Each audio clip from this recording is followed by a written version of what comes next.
fait l'intro. Allez, bonjour à tous, merci de venir à cette session. Petite présentation peut-être de nous deux. Donc je commence, Philippe Gillet, donc CTO de GateWatcher, je suis le cofondateur de GateWatcher. Donc pour ceux qui connaissent GateWatcher, donc on est dans tout ce qui est NDR, donc Network Detection and Response. Et on va vous parler aujourd'hui, alors c'est un Retex client, donc je vais laisser parler Bertrand et te laisser te présenter. Bonjour à tous. Donc Bertrand Frémont, je suis CSO chez Linred. Je vous présenterai assez rapidement ce qu'on fait. Petite particularité, donc j'ai en charge la partie cyber et aussi la partie protection physique et protection de l'information dans la structure. Et l'idée, c'est de vous présenter un petit peu notre projet, un peu plus largement que juste la partie NDR, et puis que ce soit l'occasion d'interactivité et que vous puissiez poser vos questions. Je propose qu'on attaque. Exactement. Alors, comme tu l'as dit, n'hésitez vraiment pas. On voulait que la session soit la plus interactive, la plus transparente possible. Donc, généralement, les questions-réponses sont à la fin. Mais on s'est dit que si à un moment vous vouliez interrompre, vous avez une question hyper précise, on vous passerait le micro et comme ça, ce serait beaucoup plus simple, si ça vous va. Voilà. On avait vécu suffisamment de présentations avec Philippe pour savoir que il y avait rien de pire qu'une fausse présentation Retex où à la fin on se retrouve avec des slides du produit. Donc vous n'aurez aucune capture d'écran d'interface GateWatcher. Ça permet de garantir l'authenticité de la présentation. Je vais peut-être commencer rapidement par présenter Linred, c'est un passage obligé, et puis on n'est pas très connu du grand public, voire pas du tout. On est un petit millier de salariés basés dans la banlieue grenobloise, et notre spécialité c'est de fabriquer des capteurs de vision infrarouge. Donc c'est des trucs bizarres. Là, j'en ai mis 3 en exemple sur la droite. On fabrique pas des systèmes complets. Les systèmes complets, ils sont fabriqués par ceux qui les intègrent dans des caméras, du Safran, du Thales et autres. On y reviendra sur Safran Thales un petit peu plus loin. En termes de marché qu'on peut adresser, c'est essentiellement marché de défense, parce que voir en infrarouge, ça présente un certain nombre d'avantages. Ça permet de voir la nuit ou dans des conditions où la visibilité ne le permet pas. L'espace civil ou espace militaire, espace civil, satellite météo, satellite de mesure de la température du globe, etc. Et puis industrie avec par exemple du machine vision, parce que l'infrarouge ça permet par exemple de voir du méthane, donc ça permet de détecter les fuites de méthane dans les raffineries. Ça permet de voir des moisissures avant qu'on puisse les voir à l'œil nu, donc ça peut faire du machine vision avec des tris de produits dans les usines. Et puis c'est une voie qui est en train d'être abordée aussi sur la partie véhicule autonome, puisque l'infrarouge ça permet de voir la nuit, ça permet de voir par temps de brouillard, et ça permet de compléter la voie visible sur les systèmes d'ADAS, d'aide à la conduite. Pour ceux qui sont intéressés, j'aurai une petite vidéo à la fin si vous voulez voir ce que c'est qu'un vrai système infrarouge et pas juste une petite caméra chinoise que vous pouvez avoir avec des petites LED. Ça change un petit peu. Donc sur ma fonction sûreté, j'adresse la partie protection de l'information, sécurité physique, cybersécurité, et puis une partie qui est en lien avec notre activité défense. On a un budget dédié, on est séparé de l'informatique. Et on a changé de posture assez récemment, comme un certain nombre de mes collègues dans pas mal de boîtes. On est passé d'un rôle de prescripteur, où on était beaucoup en management transversal sur la fonction CISO, à un rôle opérationnel. Et donc aujourd'hui, sur la fonction sûreté chez Linred, on a des rôles opérationnels, y compris sur un certain nombre d'outils informatiques. On s'est partagé le gâteau avec mes collègues informaticiens. Et on a pris en gestion côté sûreté les outils qui étaient purement cyber et qui n'avaient pas forcément de contraintes opérationnelles extrêmement fortes derrière. Je m'explique. C'est nous qu'allons opérer par exemple la partie anti-spam ou la partie proxy, parce que c'est des solutions qui sont en mode SaaS. Par contre, on n'opère pas la partie firewall, alors que pourtant c'est un élément évident de cybersécurité, mais il y a des contraintes opérationnelles derrière la gestion des firewalls que nous, toute petite équipe sûreté, on peut pas adresser. Donc c'est resté côté IT. Et donc on opère la partie aussi antivirale et protection contre les malwares, chiffrement et PKI. On est une joint venture Safran-Thales à 50-50. Et en termes d'organisation, pour que vous compreniez, moi je suis dissocié de l'organisation informatique. Et ça c'est important. C'est pas important parce qu'il y a une bonne organisation ou une mauvaise organisation. Il y a une organisation qui est adaptée à un contexte d'entreprise à un instant T, et je pense que toutes les organisations sont bonnes en fonction du contexte. Mais c'est surtout quand on se lance dans un projet comme celui dont on va parler, on a besoin de travailler de manière assez intime avec les équipes informatiques. Sinon, on va droit dans le mur. Et donc, pour mener à bien ce projet-là, malgré le fait qu'on soit dans des structures hiérarchiques différentes avec mon collègue le DSI, on a bossé main dans la main pour aller négocier et les budgets et puis conduire le projet à bien. Alors le projet et le contexte. Bosser main dans la main avec la DSI quand on est cyber, ça peut ressembler à ça. C'est-à-dire on bosse main dans la main, mais ils sont quand même un peu plus forts que nous. Ils sont un peu plus nombreux. Ils ont souvent un peu plus de budget, en général. Enfin, en tout cas, je vous souhaite pour vos équipes informatiques. Et donc il faut être en mode collaboratif. Et donc, avant même de se lancer sur un projet comme ça, dès la phase budgétaire, dès la phase de compréhension des enjeux, on a bossé ensemble avec le DSI pour aller défendre les budgets, pour aller motiver les équipes et prévoir les ressources nécessaires pour ce type de chantier.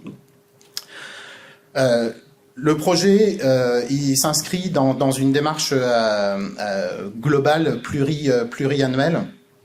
J'ai repris une petite image là du NIST, quelque chose qui est très original sur les différentes phases sur la partie cyber.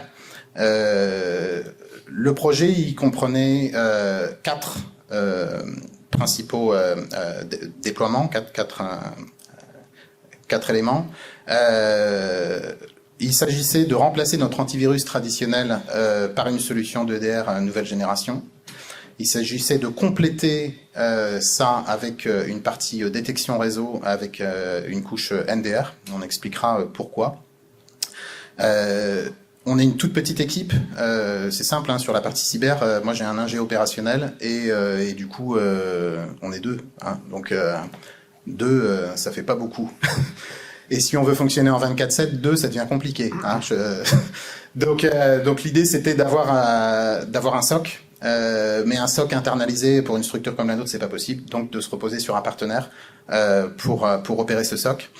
Et l'idée, c'est dans notre vision, la partie EDR, c'est plutôt sur une notion de protection, même s'il y a quand même des capacités de détection, sinon ça s'appellerait pas de D. La partie NDR, on y reviendra. L'objectif, c'est de voir ce que l'EDR peut pas voir. Et la partie CERT, c'est quand c'est trop tard. Quand finalement, malgré nos mesures, soit on a eu un incident, soit on a besoin d'investigation un petit peu plus poussée qu'un SOC peut pas faire, puisqu'un SOC il s'arrête aux outils qu'il peut gérer. Donc voilà sur la structure du projet. Alors, peut-être un truc que nous on entend souvent de la part des clients, c'est que en fait dans EDR et NDR, comme tu le dis, il y a le D pour detect et il y a le R pour le côté response, donc protection. En théorie, c'est assez vrai. On a souvent tendance à penser que le D de l'EDR il est faible, par contre le R est fort, puisqu'en fait le DR est fait pour réagir en fait à la menace directement. Et le D de NDR est fort, mais le R est moins fort, parce que les outils réseau en fait ont moins de capacité à répondre directement à la menace. Par contre, le D est fort parce qu'en fait il y a énormément d'algorithmes derrière et de moyens de détection, et donc du coup on détecte beaucoup mieux. Cette tendance on va dire qu'elle a vécu. Elle est de moins en moins vraie, puisque les outils vont de plus en plus, réseaux vont de plus en plus réagir, et les EDR s'améliorent de plus en plus avec des algos derrière. Ceci dit, moi ma question elle est plus par rapport au fait que tu as pensé NDR, et en fait pas forcément tout le monde se dit tiens j'ai déjà une protection EDR, j'ai déjà un antivirus, en fait pourquoi je m'emmerderais entre guillemets à avoir une autre brique. Donc qu'est-ce qui fait que dans ta réflexion tu as pensé Il y a un double objectif. Le premier objectif, c'est que l'EDR, ça peut pas tout voir, déjà. C'est-à-dire l'EDR, malgré tout ce que les vendeurs peuvent vous marketer derrière, ça ne voit que ce qui se passe au niveau du poste. Alors après, ça peut combiner des métadonnées qui viennent de différents postes, mais ça vient, ça observe ce qui se passe sur le poste. Et ça voit pas ce qui se passe ailleurs. Et la deuxième raison, c'est de pouvoir aussi surveiller tous les assets sur lesquels on ne peut pas installer d'EDR. Et notamment, on est industriel. Je pense qu'il y en a quelques-uns dans la salle. On a tous des vieux systèmes. On a tous des vieux systèmes qu'on peut pas changer. C'est même pas une question des fois de budget ou de volonté. Hein. On a des programmes qui sont sur 15, 20, 30 ans et on est obligé de garder l'informatique associée. On a un certain nombre d'équipements industriels sur lesquels on n'a même pas le droit d'installer quoi que ce soit. L'équipement, il se trouve qu'il a un PC dedans, mais à la limite c'est un hasard. Et donc il s'agissait aussi d'être capable d'avoir une meilleure vision et une meilleure protection, une meilleure capacité de détection sur tous ces éléments sur lesquels on ne peut pas déployer de l'EDR. Donc pour moi, les deux outils ils sont vraiment complémentaires. L'EDR il va viser à protéger tous les assets sur lesquels on a la main, sur lesquels on peut opérer, sur lesquels on peut décider même de manière proactive d'isoler la machine automatiquement du réseau, etc. Mais le NDR, il est nécessaire à la fois pour superviser tout le reste, tous les endroits sur lesquels on ne peut pas déployer de l'EDR, et puis aussi pour superviser tout ce qui pourrait passer au travers des mailles de l'EDR. N'hésitez pas, hein, s'il y a des questions, moi j'en poserai, mais il ne faut pas que vous hésitiez non plus à lever la main à tout moment. Ça a été un chantier qui a été assez concentré dans le temps. On a lancé... alors, avant de lancer l'appel d'offres, vous imaginez bien qu'on s'est pas réveillé un matin en disant « Tiens, je vais lancer un appel d'offres. » Enfin, c'est quand même quelque chose qu'on a mûri à la fois sur la partie planification et sur la partie budgétaire et sur la partie analyse du marché pendant quelques temps. Toujours est-il que le PDF d'appel d'offres, il est sorti en février. En avril, on a fait le choix du partenaire. Du coup, des partenaires sur les quatre volets, donc EDR, NDR, SOC, CERT. Et on avait déployé une bonne partie de la couche EDR sur les assets qu'on était en capacité de gérer en juillet. Pourquoi en juillet? C'est simple, on avait un renouvellement de notre ancien antivirus et on voulait essayer de limiter au maximum le fait de renouveler pour un an un produit qu'on allait jeter à la poubelle. Donc on s'est focalisé dans un premier temps sur la partie EDR. Dans un deuxième temps, juste après l'été, on a mis en place le CERT avec les équipes de réponse opérationnelle. Et on a commencé à bosser à l'automne sur la partie vraiment déploiement de la couche NDR. On l'a fait en deux étapes. Une première étape qui vise à analyser les flux nord-sud, donc ce qui transite entre Internet et nous en gros, avec vraiment une logique de capacité de détection vis-à-vis de ce qui peut se passer sur Internet. Et puis une deuxième étape, donc le déploiement d'une deuxième sonde l'été dernier, en juillet dernier, pour analyser cette fois-ci une partie des flux est-ouest, pour être en capacité de détecter plutôt des mouvements latéraux. Sur cette deuxième étape, on est synchronisé avec le déploiement d'une nouvelle infrastructure LAN chez nous, changement des cœurs de réseau. Donc on s'est mis dans la cible et donc au fur et à mesure où on déploie, où on migre sur notre nouvelle infrastructure réseau, on va apporter les flux qui vont alimenter les sondes Gatewatcher et notamment cette sonde Est-Ouest. Et on vise une fin de projet au moment de la fin du projet LAN à l'été 2025. L'idée, c'est de faire un petit bilan. Hein, c'est quand même ça l'objectif. Ouais, tu avais... Je dirais peut-être un tout petit peu. Du coup, l'équipe SOC et l'équipe CERT sont deux équipes différentes. Oui, l'équipe SOC et l'équipe CERT sont deux équipes différentes d'une même société, mais à la limite, ça n'a pas forcément de rapport. En fait, l'intérêt qu'on a vu à gérer vraiment ce projet-là de manière combinée, on aurait pu faire un premier appel d'offres purement produit. C'est-à-dire se dire, on analyse tous les produits du marché, et puis après un deuxième appel d'offres vraiment service sur la partie SOC. Là, on a souhaité combiner les deux avec un objectif de rapidité de déploiement. On avait vraiment la nécessité d'améliorer notre posture de sécurité rapidement. Et puis sur cette partie SOC, certes, ce qui est intéressant, c'est que le SOC, il est capable d'agir sur les outils sur lesquels il a la main. Et en fait, les outils sur lesquels il a la main, c'est l'EDR. Et il a les remontées d'infos du NDR, mais le NDR, on ne peut pas interrompre un flux réseau avec le NDR. On n'a que de la capacité de détection, notre capacité de réaction, elle dépend de notre capacité à nous physiquement intervenir sur les équipements réseau.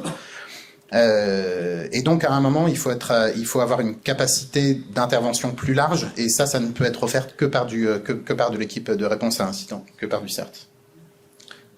Petite précision peut-être sur l'appel d'offres et la manière de sélectionner.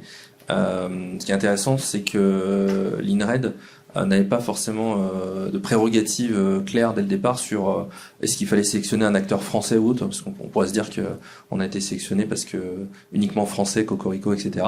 Alors que c'est pas du tout le cas. Il n'y avait pas de... On n'a pas choisi Airfanglab, on n'a pas choisi Tetris en EDR. On a choisi une solution américaine. Sur la partie... on a une infrastructure qui est essentiellement on-prem, et il y a un certain nombre de choses qu'on ne s'autorise pas en termes de souveraineté de gestion de nos données.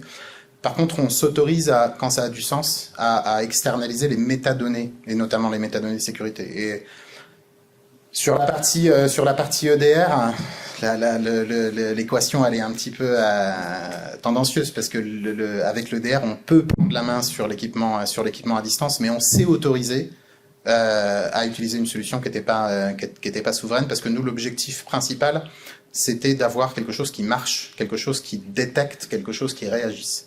Et finalement, dans le choix de l'EDR comme dans le choix du NDR, c'est ce qui a prévalu sur la partie choix de la solution.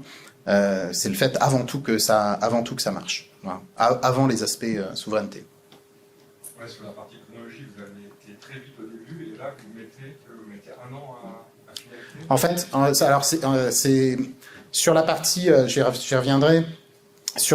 On a été très vite au début sur la partie EDR, parce qu'on avait cette contrainte de renouvellement de licence Symantec, pour pas les citer, et il fallait qu'on bouge assez vite pour éviter de renouveler des machines qu'on allait migrer 3 mois plus tard. Donc on a essayé de concentrer au maximum le déploiement. La partie déploiement du NDR, le déploiement nord-sud, il s'est fait relativement rapidement, parce qu'on a commencé à bosser dessus à partir de septembre, et les sondes, elles ont été déployées en décembre pour être mises en service en janvier. Donc en 3 mois, vous voyez, c'est relativement rapide. Pourquoi est-ce qu'on a mis autant de temps pour faire la suite ? Parce que la suite est dépendante de notre infrastructure réseau et de l'évolution de notre infrastructure réseau. C'est pour ça qu'il y a une petite partie qui est très concentrée au début, et après un peu de latence avant qu'on fasse la suite. Je crois qu'il y avait une autre question, oui. Juste une question, avec les sondes que vous avez mis en place, vous traitez quelle bande passante ? Alors ça, c'est un élément, j'y reviendrai. Non, mais c'est un élément qui est primordial, en fait. C'est avant même de dire, tiens, je vais peut-être faire un projet NDR, faut bosser réseau, faut se poser la question de qu'est-ce qu'on veut regarder, qu'est-ce qu'on peut regarder, et quel sens ça a. On en discutait avec Philippe tout à l'heure. Moi, je m'occupe de la partie sécurité physique aussi. Et finalement, un NDR, c'est comme un système de vidéosurveillance. On peut pas installer des caméras partout. Enfin, si, on peut. Si vous avez un budget illimité, il n'y a pas de souci. Mais personne ne l'est. Donc, exactement comme dans un système de vidéosurveillance, puisqu'on peut pas tout regarder, ce qu'il faut, c'est être en capacité de regarder les points qui sont importants, les points de passage obligés. Et donc, il faut se poser la question, en amont de son projet NDR, de dire qu'est-ce que je veux regarder, qu'est-ce qui a du sens. Ce qui a du sens, évidemment, c'est déjà ce qui transite par Internet. Et là, les problématiques de bande passante, elles sont rarement là. Je sais pas qui est-ce qui a plus de 40 gigas de bande passante Internet. Pas beaucoup de personnes, je pense. En tout cas, la problématique de bande passante, elle est pas là. Sur l'axe nord-sud, c'est facile. Et en plus, c'est facile de le déployer. C'est-à-dire, on sait où le déployer. Voilà. Sur la partie est-ouest, c'est beaucoup plus sioux, parce que sur la partie est-ouest, on s'est posé la question, nous, hein, sur finalement, qu'est-ce qu'on peut déployer par rapport à nos capas réseau. Sur nos capas réseau, comme beaucoup de personnes, notamment sur l'infraréseau cible, on est en multi 40 gigas par seconde. On peut pas agréger tous les liens sur des sondes. Enfin, si, sinon Philippe aurait un grand sourire. Très content. Il aurait acheté une voiture en face, là, de l'autre côté de la rue. J'ai vu en sortant de l'hôtel, il y avait 2 Lamborghini. Je voulais t'en parler. Donc non, on est obligé de faire des choix qui dépendent aussi de la capacité de traitement des sondes et de notre capacité réseau à pouvoir dupliquer du flux aussi à destination de ces sondes. Voilà. Je ne sais pas s'il y a d'autres questions là pour l'instant. Ça viendra peut-être après. En termes de rétex, quand on a lancé le projet, on avait bien la perception que l'EDR et le NDR, c'était des éléments qui étaient complémentaires. Et ben dans la vraie vie, en fait, ça s'est vraiment réalisé. Je vais prendre deux exemples. Lors du déploiement de la partie nord-sud, Gatewatcher analyse automatiquement toutes les requêtes DNS qui transitent avec l'externe. Et notamment, on a eu une alerte sur un nom de domaine suspicieux qui a été remonté par Gatewatcher. On n'était même pas encore passé en mode prod. Et en fait, ça nous a permis d'identifier une tentative de phishing en remontant jusqu'à la boîte aux lettres d'un utilisateur. Bah ça, typiquement, c'est un scénario, on l'avait même pas envisagé au début. Enfin, quand on pense NDR, sur un projet NDR, on pense mouvements latéraux, exfiltration de données, on est un peu sur un mode James Bond, même si on réalise bien qu'il y a quand même y avoir 2-3 trucs pragmatiques. Et finalement, juste sur de la capacité d'analyse DNS, c'est capable déjà de remonter un certain nombre d'autres choses. Et puis deuxième élément, l'été dernier, on a eu une alerte remontée par Gatewatcher. L'alerte où il y a le SOC qui vous appelle le vendredi soir, juste au moment où vous vous apprêtez à balancer l'olive dans le verre là. Vous voyez, on voit le téléphone qui sonne et on hésite avant de décrocher parce que on sait que ça va être compliqué.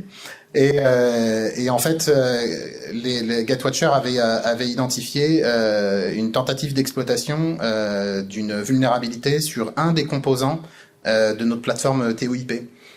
Pareil, la TOIP, on n'y pense pas forcément quand on est dans une logique NDR, on pense plutôt à protéger ses assets informatiques traditionnels. Et en fait, du coup, en l'espace de 3 heures, on a pu identifier l'attaque, identifier la source de l'attaque, bloquer la source de l'attaque, et puis lancer la mise à jour de l'infra, puisqu'il nous manquait un mini correctif sur un composant de sécurité associé. Donc, sur la partie EDR-NDR, c'est complémentaire et c'est aussi complètement complémentaire en termes de type de déploiement. Un EDR, c'est hyper facile de définir la cible. Vous savez, les assets sur lesquels vous avez la main, sur lesquels vous êtes administrateur, sur lesquels vous avez déjà un antivirus traditionnel, finalement, c'est pas là où se cache la problématique. Par contre, quand vous déployez un EDR, il faut que vous soyez prêts parce que ça va bouffer énormément de temps à toutes les équipes informatiques, même pas que les équipes infra, même pas que les équipes postes de travail, parce que ça va générer énormément de bruit, énormément de détection. Même quand on est en mode détection et pas en mode réaction initiale, les signalements ils sont là, les problématiques d'interopérabilité, d'exclusion ils sont là dès le début. Donc la partie définition de la cible initiale elle est très facile. Par contre, le déploiement, il est très coûteux. Sur le NDR, c'est l'exact inverse. C'est-à-dire, en fait, il faut vraiment porter l'effort en amont sur ce dont je parlais, là. Qu'est-ce qu'on veut regarder? Comment est-ce qu'on va pouvoir le regarder? Sachant qu'on peut pas tout regarder. Et par contre, la partie déploiement, ça se fait en 2 jours. Ça se fait en 2 jours à condition d'avoir les bonnes interfaces réseau par rapport aux bonnes capacités réseau, d'avoir les bonnes interfaces optiques accessoirement, hein, parce qu'à la fin on va quand même se brancher physiquement sur l'infra réseau. Si on n'a pas le bon GBIC, ça marche pas. Hein. Enfin, Mais la partie déploiement en 2 jours sur la sonde nord-sud, elle était installée, configurée et elle remontait les alertes au niveau du SOC.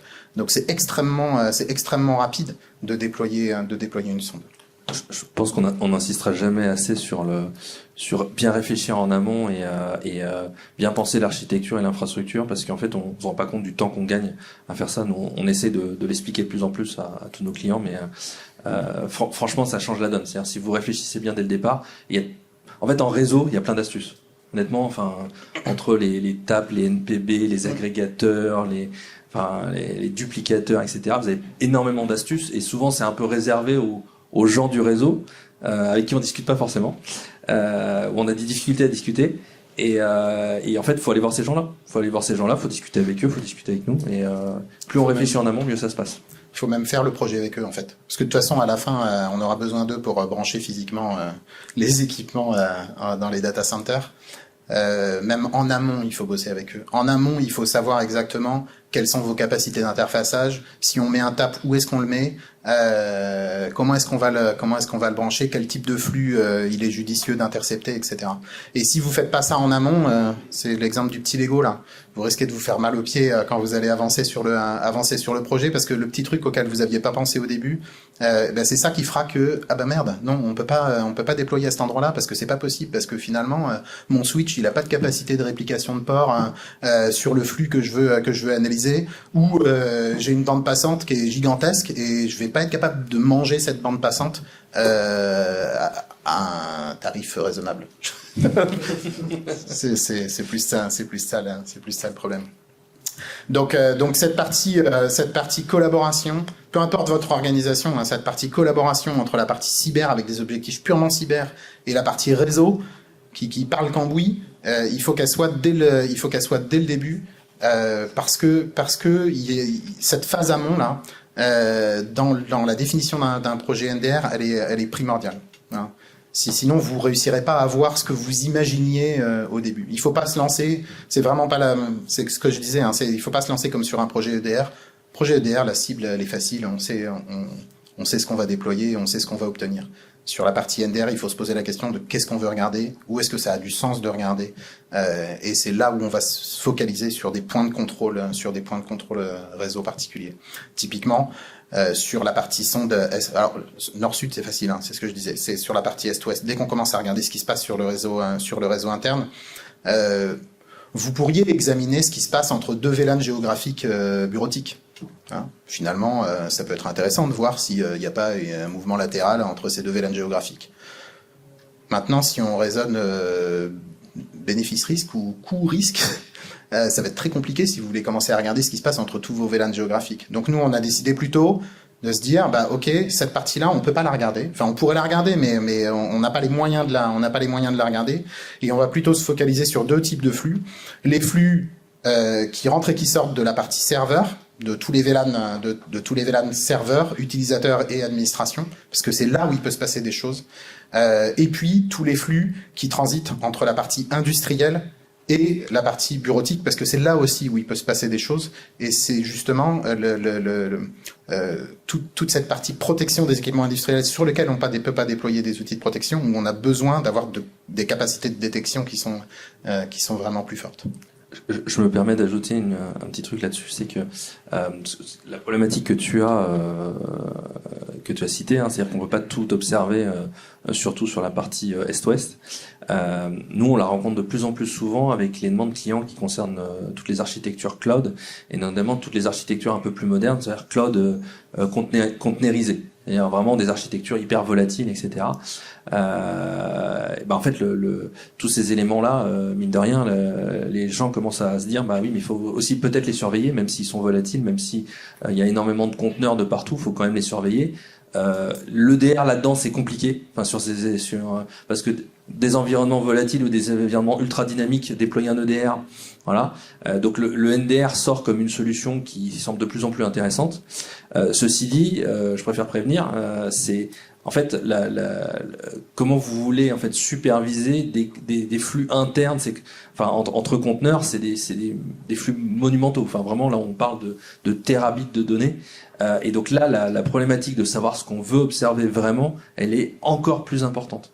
Et on s'en rend pas compte parce que on a l'habitude de dire cœur de réseau égale beaucoup de flux, donc il faut travailler là. Mais en fait, dans toutes les architectures cloud modernes, vous avez ce problème-là. Et il faut aussi surveiller.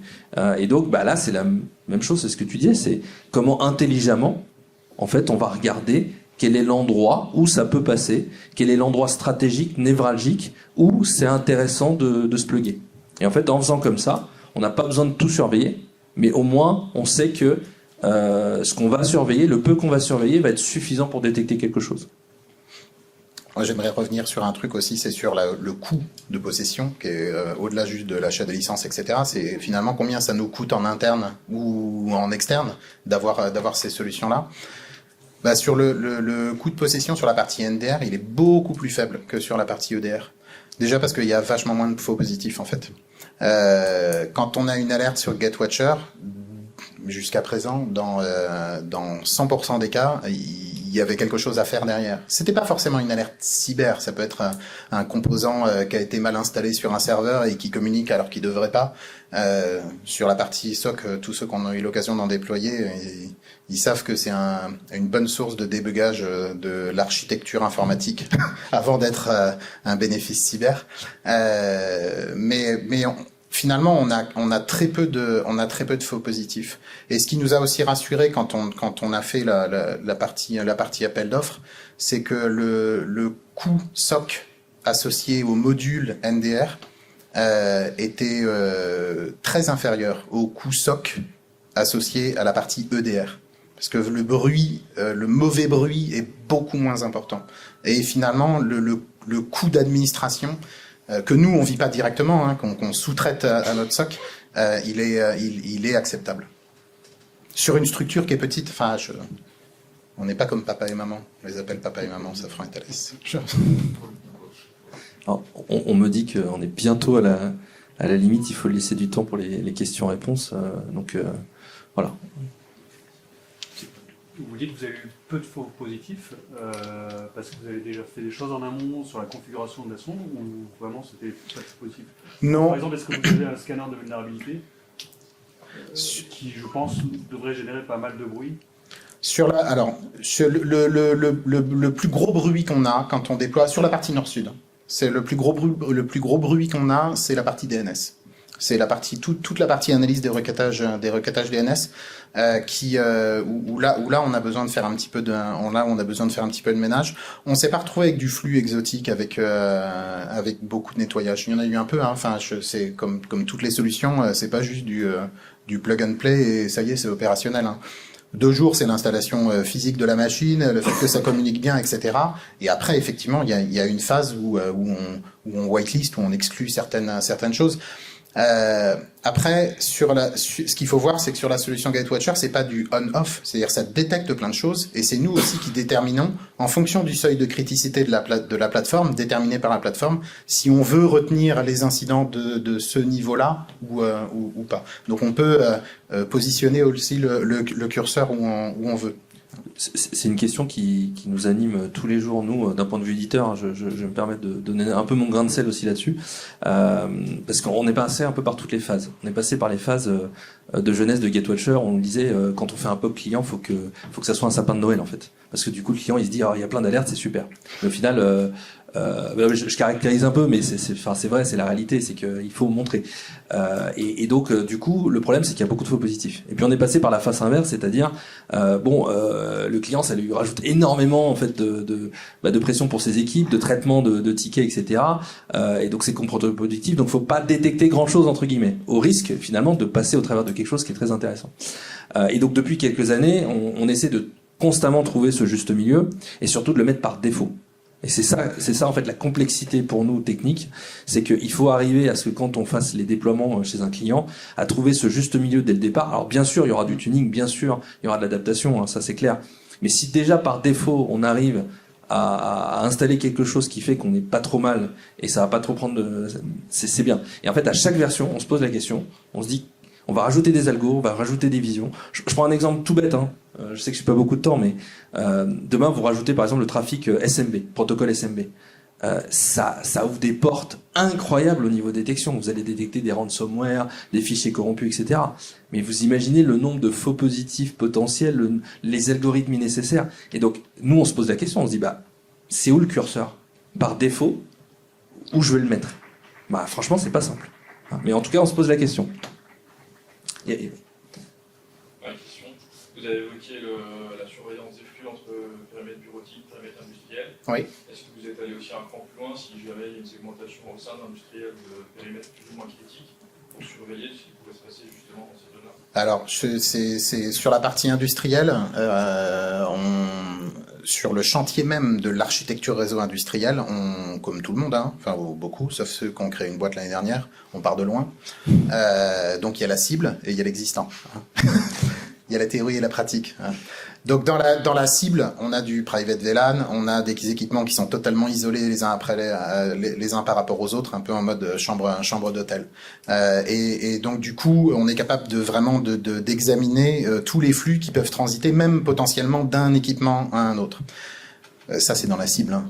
C'est pour ça que je disais que c'est aussi concomitant avec nos chantiers d'évolution réseau. Donc oui, on a un certain nombre d'équipements qui sont dans cette cible-là, mais on a tous les autres. Et sur tous les autres, là, c'est de l'analyse vraiment très grosse maille entre ce qui transite de la partie bureautique et de la partie industrielle, mais de manière globale et pas entre équipements industriels. L'alerte TOIP que vous avez vue, c'était des choses qui étaient exposées sur Internet ou c'était... Oui, c'est les plateformes de téléphonie en fait de TOIP. Elles ont besoin d'être ouvertes sur Internet. Et c'était une plateforme Mitel. Et du coup, on était passé. C'était un tout petit numéro de sous-version là. Et du coup, il y avait un composant effectivement qui présentait une vulnérabilité. Il y a une question là-bas, oui. Je vais revenir sur la partie IoT. Une fois que vous avez détecté justement toutes les failles qui vont bien, parce que bon, Alstom, Thales, Mouvement de la sécurité, on a bien compris les problématiques qu'on doit gérer derrière. À part le verrou juridique, le levier juridique ou le levier des marchés, est-ce que ça vous a permis de trouver des moyens techniques de sécuriser le réseau? Sur la partie OT? Ouais. Non, en fait, sur la partie sur la partie NDR, ça peut pas, c'est pas l'outil qui réagit. Voilà. Donc après, si on détecte quelque chose, et ben c'est tout le travail en commun du SOC et de nous pour identifier déjà est-ce que c'est quelque chose qui est grave ou pas, est-ce que c'est quelque chose qui est bloquant ou pas, est-ce que c'est quelque chose qui va conduire à une indispo ou à une escalade ou pas, et après on réagit en fonction d'eux. Après, est-ce que c'est un moyen de faire pression sur un équipementier? Non. L'équipementier fait ce qu'il veut. Hein. Dans un certain nombre de cas, on achète des trucs sur étagère. Ça commence à rentrer un peu dans les mœurs, hein, mais en fait, dans la majeure partie des équipements de production industrielle, ils se sont mis à mettre du PC parce que ça coûtait pas cher. Ils se sont mis à mettre du Windows parce qu'ils trouvaient des développeurs facilement dessus. Et puis jamais ils ont pensé protection derrière, enfin dans tous les protocoles industriels, etc. Et ça n'est que récemment qu'on commence à se poser cette question-là. Mais des équipements de production industrielle informatisés, ça fait 30 ans qu'on en déploie. Donc on vit avec cette historique-là et ben, faut bien qu'on fasse avec. Donc l'idée c'est vraiment d'avoir cette capacité de pouvoir détecter le plus en amont possible pour pouvoir réagir. Mais après derrière ça n'empêche pas d'avoir un bon plan de backup. Hein, pour pouvoir restaurer l'équipement si jamais, malgré tout, les systèmes de protection annexes n'ont pas pu empêcher que lui se fasse attaquer. Sur la partie industrielle encore, est-ce que la solution elle permet de détecter les inserts OT et des protocoles industriels? Est-ce qu'elle est capable de lire les protocoles industriels? Ah bah c'est la partie informatique. Alors je vais faire une réponse de Normand, oui et non. Oui dans le sens où en fait on ajoute de plus en plus de protocoles OT. Mais c'est des protocoles OT assez modernes, on va dire entre guillemets. On a plein de projets en fait. Ça fait quelques années qu'on nous demande d'ajouter de plus en plus de protocoles OT. On n'a pas vocation à aller comme certains éditeurs spécialisés sur l'OT, par exemple ultra embarqué avec des connectiques très particulières. Je veux dire en fait. On fait ce qu'on appelle le 80-20. C'est-à-dire le 80, c'est ce qu'on retrouve le plus communément partout en outil. Et ça, on va le couvrir. Je prends l'exemple du spatial, je prends l'exemple du médical. On est très présent de plus en plus en fait dans le médical. Et ben tout ça, on va le couvrir. Par contre, si vous vous retrouvez face à un truc, alors là, complètement je sais pas, un système designé dans un pays étranger que personne ne connaît, c'est pas fait pour nous en fait. Il y aura des sociétés spécialisées là-dedans. Maintenant, voilà, aujourd'hui, en plus, on a la chance d'avoir des clients un peu dans tous les domaines, médical, satellite, communication, sous-marin, bateau, etc. Tout ça on fait. Et en fait, il y a plein de protocoles très particuliers là-dedans. Donc on les couvre. Et on les couvre, c'est-à-dire qu'on fait le côté détection et on fait le côté aussi, disiez protection asset, c'est-à-dire en fait, est-ce qu'on est capable de détecter quel type d'outil c'est? Et on est capable de dire de plus en plus précisément, voilà, ça c'est un système de combat, ça c'est un système de communication satellite, etc., de voir ce que c'est. Après, sur la partie OT, on peut imaginer des scénarios à la Stuxnet, mais en fait, en fonction de son périmètre, c'est des scénarios qui sont quand même anecdotiques pour la plupart de nous, industriels. Dans la plupart des cas, en fait, ce qu'attaquent les équipements de production industrielle, c'est ce qu'attaquerait un PC normal, d'un utilisateur normal, et c'est simplement que vu que l'équipement de production industrielle il est moins protégé que les autres, eh ben il est plus facilement attaqué que les autres, mais c'est rarement des attaques, enfin ça peut, hein, ça dépend du contexte, mais finalement c'est rarement des attaques ciblées, c'est plus des attaques génériques qui malheureusement touchent nos équipements industriels. Non, je vais prendre un exemple très concret, parce qu'on a, avant les JO, on a beaucoup protégé la partie médicale. Sur la partie médicale, on nous a demandé de couvrir des équipements un peu spéciaux, type scanner, imagerie, etc. C'est bien, parce qu'effectivement, on peut voir des choses, mais dans la réalité technique des faits, en fait, ce qui est plus attaqué, c'est l'équipement PC qui va permettre de visualiser, en fait, la partie scanner. C'est pas le protocole lui-même entre le scanner et le PC qui va permettre d'être attaqué. Ça peut arriver. Je suis pas là pour le dire le contraire, mais dans la réalité, dans 99% des cas, le PC va se faire attaquer et derrière on fait shutdown du scanner et là ça fait mal. Voilà. Je modélise, hein, mais c'est un peu comme ça dans la réalité des faits. En termes Oui. de stratégie de déploiement, est-ce que par exemple le NDR, vous l'avez utilisé pour compléter, enfin pour remplacer plutôt un EDR qui ne pourrait pas être déployé parce que c'est du legacy ou parce qu'on ne peut pas déployer un EDR sur cette asset?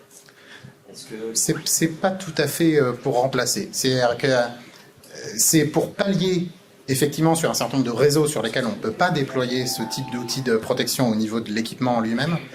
Mais même sur les réseaux sur lesquels on a de l'EDR, c'est vraiment complémentaire à la partie EDR. Ça permet d'avoir une vision beaucoup plus transversale en fait de flux, de qu'est-ce qui transite, et non pas une vision d'une somme d'individus, ce qu'on peut avoir au niveau de l'EDR. Donc on voit pas la même chose, on n'a pas le même type d'alerte, et c'est vraiment complémentaire en termes de surface, en termes de posture de sécurité. Sans rentrer trop dans la technique, moi j'adore la technique, tout le monde me connaît là-dessus, donc j'adorerais m'enfoncer sur le sujet, mais en fait c'est deux raisonnements différents. Quand on a une vision host... Là la question c'est si on peut pas, est-ce que le raisonnement d'avoir un EDR au-dessus, ça permet effectivement de capter certains signaux qui nous permettront de détecter des choses et du coup de réfléchir. Ça permet d'éviter... Un AS400, pas déployer un EDR, ça peut être pertinent d'avoir cette couche NDR au-dessus pour analyser le flux. Le NDR peut tout couvrir parce qu'en fait il verra absolument tout et il peut alors, un AS400 comme un système ultramoderne, il sera capable de détecter des choses. Après je ne pense pas qu'il faut se dire j'ai un EDR donc je ne mets pas de NDR parce qu'en fait le côté détection, alors d'autant plus qu'un EDR peut se faire bypasser, c'est un grand sujet, mais il y a deux algorithmies différentes sur le côté détection et qui sont deux philosophies vraiment différentes.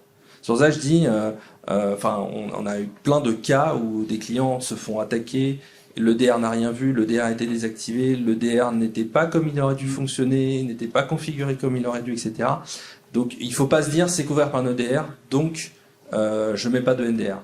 Et à mon avis, l'inverse est vrai. Il ne faut pas se dire j'ai déployé un NDR, il ne faut pas mettre d'EDR. Enfin, c'est primordial. Donc pour moi, c'est deux... Alors évidemment, je vais prêcher pour ma paroisse, mais je pense que c'est deux technologies qui vont vivre en parallèle, et elles ont tout intérêt à vivre en parallèle.